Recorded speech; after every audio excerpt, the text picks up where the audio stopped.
توی یک پروسه تفکری ما به احتمال خیلی زیاد نیازی به انواعی از تفکر داریم که به کمک ما بیان بتونیم این پروسه تفکری رو طی بکنیم، به راه حل مسئله‌مون برسیم. البته اگه میخوایم از تفکر استفاده بکنیم، اگه همینجوری میخوایم تصمیم بگیریم که هیچی کاری نداریم، ولی اگه میخوایم با تفکر به راه حلمون برسیم، نیاز داریم که حداقل تعدادی از این انواع تفکر رو بشناسیم، ازشون استفاده بکنیم. مثلا تفکر تحلیلی، تفکر خلاق، تفکر الگویا، تفکرهای مختلف، مدل‌های مختلف تفکری هستن که اگه ما یادشون بگیریم، مثل این ابزارهای چندکاره میمونن که هر کدوم از اینا یه قابلیت به ما اضافه میکنن. مثلا آقای دوبونو معتقده که برای گذر از یک پروسه تفکری تو حداقل باید 6 تا تفکر رو بلد باشی، 6 قدم رو طی بکنی. اصطلاحاً بهش میگن روش دوبونویی یا روش 6 کلاه تفکر، که حالا یه جای دیگه من اینو توضیحش میدم. روش جالبیه. اینجا الان میخوایم درباره تفکر تحلیلی صحبت کنیم.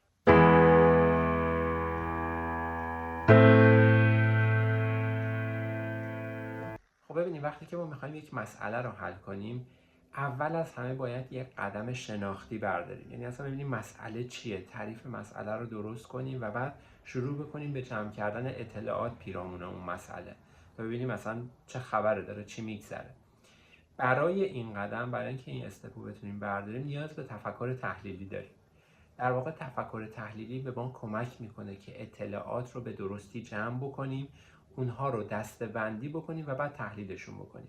این که میگم تحلیلشون بکنیم به این معنی نیستش که ما به راه حل برسیم و نه، ما تو همون قدم شناختی اینها رو تحلیل میکنیم، هنوز اصلا قضاوتی وارد نمیکنیم.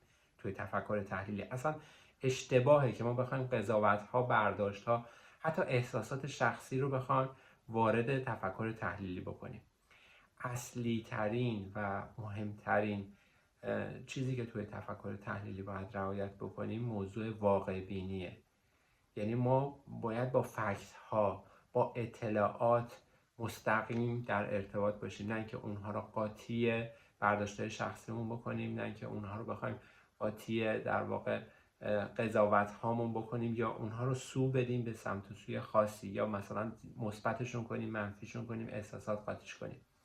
پس در واقع تفکر تحلیلی واقع بینه، فکت ها رو میگیره، مبنا و پایه و اساس داره. در واقع مبناشون مشخصه.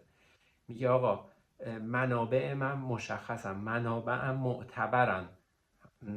در واقع این خیلی درست تره اگر که بگیم پس اطلاعات رو بر اساس منابع معتبر گردآوری میکنه، بدون قضاوت، بدون اینکه سمت و سویی به اونها بده.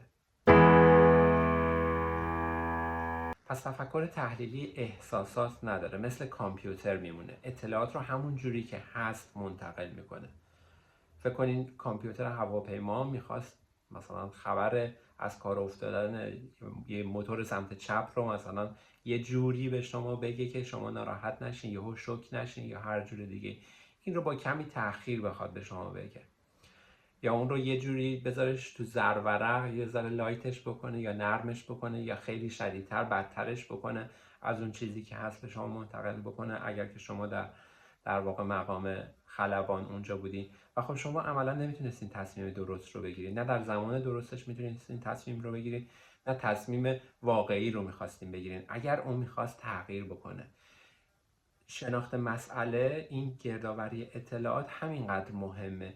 اگر که ما اون اطلاعات اولیه‌ای که در واقع داریم جمع می‌کنیم و با تغییر جمع کرده باشیم، یعنی سمت و سو بهش داده باشیم، عملا در ادامه هم ما به راه حل درستی نخواهیم رسید. این خیلی مهمه. یه مثالی میزنم. توی یکی از ایرلاین های حالا شرق آسیا، فکر کنم کره جنوبی، اینا بررسی کرده بودن، دیده بودن به لحاظ آماری آمار تصادفات هواییشون خیلی بالاتر از ایرلاین های دیگه است. بعد که متوجه شده بودن دلیلش اینه که توی کابین خلبان، خب توی شرق آسیا این سلسله مراتب خیلی مهمه، احترام گذاشتن به درجه بالاتر. بنابراین دیدن که کمک خلبان اطلاعات رو به درستی منتقل نمیکنه به خلبان.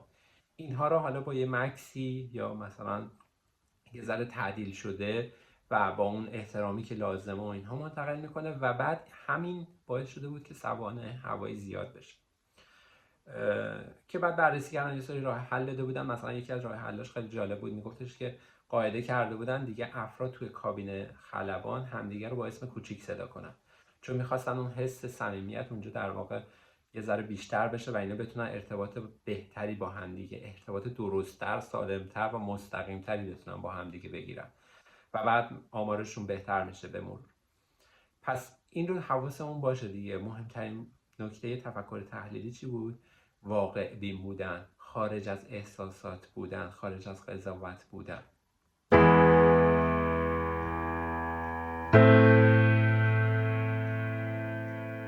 توی این واقع بین بودن ذهنمون دچار یه سری اشتباهاتی احتمالا میشه که معموله، بهش میگن سوگیری های شناختی یا بایس های ذهنی. یه چند تا از اینا رو با همدیگه مرور میکنیم. خوبه که بهشون حداقل در قدم اول یه آگاهی داشته باشیم، یه مقدار شاید بتونیم باهاشون مقابله بکنیم، گرچه که دونستن صرف این سوگیری ها باعث نمیشه که ما دیگه حتما فکر کنیم که حل شدن و دیگه اونها رو نخواهیم داشت، ولی قدم اولش حداقل اینه. ببینید سوگیری اول اصطلاحاً بهش میگن استدلال هدفمند. یعنی چی؟ یعنی میگه تو از قبل یه نتیجه گیری رو توی ذهنت داری، یه راه حلی داری، اطلاعات رو اونجوری میچینی که اون نتیجه که دلخواهته رو تایید بکنه. یا یه شکل دیگهش اینجوریه، دنبال اطلاعاتی میری که باز در سمت و سوی تایید اون چیزیه که تو میخوای. مثلا تو مخالف مثلا داشتن اسلحه هستی، قانون اسلحه هستی تو امریکا، میگی که نه بعد این برداشت داشته و نه بعد آدما اسلحه داشته باشن، و بعد میری سراغ اخبار، اطلاعاتی که همین موضوع رو تایید میکنه. سمت اون یکی اخبار رو نمیاری که داره تایید میکنه آره مثلا اسلحه داشتن این مزایا رو هم داره. این عملا توی تفکر تحلیلی رده، این عملا یه سوگیریه که ما داریم. یا یه شکل دیگهش که شبیه اینه که اینجوریه که اعتقادی موضوع، یعنی ما به یک چیزی باور داریم، به یک چیزی اعتقاد داریم، بعد اگر مواجه شدیم با یه سری اطلاعاتی که ضد باورمون باشه اصلا همون اول ردش میکنیم، حتی شاید توی در واقع اطلاعاتی که داریم جمع میکنیم هم نیاریم. یا باز یه مدل دیگهش مشابه اینه که کلا مدل ذهنی ما مدل ذهنی مثبت نگره، مدل ذهنی اصلا منفی نگره به همه چیز. همین این مدل ذهنی ما هم تاثیر میذاره باز روی گردآوری اون اطلاعات، مثلا چیزای مثبت بیشتر جمع بکنیم یا منفی ها رو جمع بکنیم. پس چیزهایی که در واقع دارن به ما سمت و سو میدن، علی‌القاعده اطلاعاتی که داریم جمع میکنیم از اون حالت خام و واقع بینانه خارج میکنن، اولا دارن اون همون ماجرای خطا در واقع اروریه که توی تفکر تحلیلی امکان داره که پیش بیاد. یه سوگیری دیگه سوگیری در دسترس بودنه، یعنی میگه آقا ما اطلاعاتی رو جمع میکنیم و بر اساسشون تصمیم میگیریم که در دسترسمونن، راحت تر هستن به ذهنمون میان. یکی یه بررسی کرده بود، یه عده‌ای رو جمع کرده بود، گفته بود آقا مثلا تعداد کلماتی که، سوال این بود تعداد کلماتی که توی انگلیسی با کی شروع میشه چند تاست، تعداد کلماتی که حرف سومشون کیه چند تاست که یعنی کدومشون بیشتره مثلا توی زبان انگلیسی.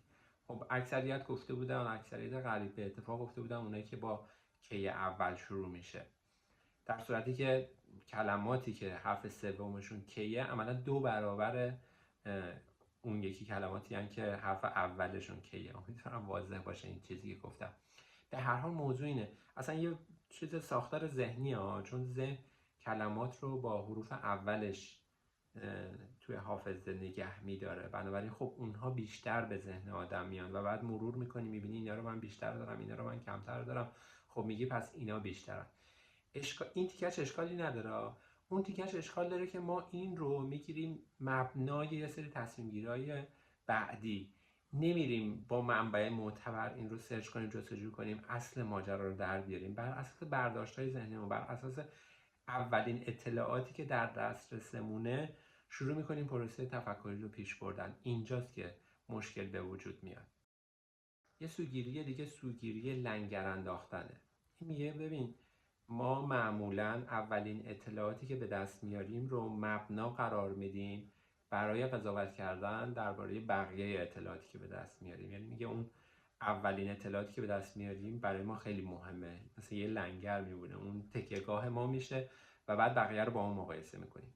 مثال کلاسیکش اینجوریه، میگه شما فکر کنین وارد یه مغازه میشین، اولی مغازه میبینین تیشرت رو مثلا گذاشته 200,000 تومان، بعد دومی مغازه میرین میبینین همون تیشرت رو با همون مشخصات گذاشته 150,000 تومان. میگه اینجا شما در واقع این قضاوت رو میکنین و میگین که مغازه دوم ارزون فروشه. خب حالا همین اتفاق فکر کنین از یه در دیگه پاساژ اومدین، اولی مغازه رفتین همون تیشرت رو گذاشته 100,000 تومان، بعد میایم مغازه بعدی دوباره گذاشته 150,000 تومان. قیمت همونه ها، توی حالت اولم 150,000 تومان بود، شما بهش گفتین ارزون فروش، اما این بار به همون مغازه‌ای که داره 150,000 تومان میفروشه اون تیشرت رو میگین گرون فروش. به خاطر چی؟ به خاطر اینکه مبنا رو شما همیشه میذارین اون اولین اطلاعاتی که به دست آوردین. آخرین چیزی هم که بگم اثر دانینگ کروگره. این خیلی جالبه، به نظرم از همه هم بیشتر فکر کنم عمومیت داشته باشه. این آقای دانینگ و آقای کروگر یه آزمایشی انجام دادن، یه مطالعه‌ای رو انجام دادن، یه سری آدمی رو آوردن که مثلا توی یه موضوع تخصصی 20% میدونستن اونها، و ازشون خواستن بگین آقا مثلا شما چقدر میدونین راجع به این موضوع تخصصی، به خودتون نمره بدین. من یه چکیده خیلی ساده آزمایش رو دارم میگم و اینو یه نمره‌ای دادم، میانگین اون نمره مثلا 80% بوده، مثالی، عدد دقیق نیست. و بعد یه عده دیگر رو آوردن که تو همون موضوع تخصصی اطلاعات بیشتری داشتن، مثلا 50% تا 80% میدونستن واقعا، و بعد اینا که به خودشون نمره دادن نمره پایینتری رو دادن، مثلا میانگینه بود 60%، مثال دارم میزنم عدد رو. بعد این نتیجه رو در کل نتیجه اینه، میگه که ببین آدم هایی که توی حوزه کمتر میدونن فکر میکنن خیلی بیشتر میدونن، و آدم هایی که بیشتر میدونن متوجهن که خیلی کم میدونن. این خیلی مهمه، خیلی اساسی واقعا در مواجهه ما با دانش، در مواجهه ما با علم. حالا مرور کنیم، من خودم وقتی که مرور کردم دیدم چقدر اتفاق افتاده برام. یه جمله‌ای رو، یک صفحه مقاله راجع به یه موضوعی میخونم و بعد فکر میکنم علامه دهرم تو همچون چیزی، ولی وقتی توی موضوعی میرم جلو میبینم واو، مثلا چقدر چیز هستش که من اینجا نمیدونستم.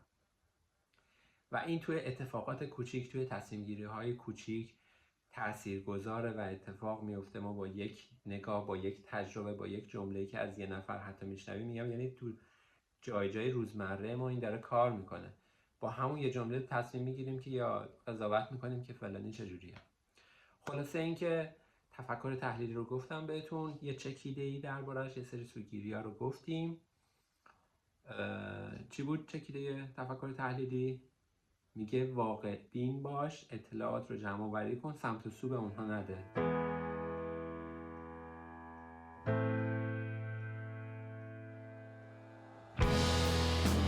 As the pressure grows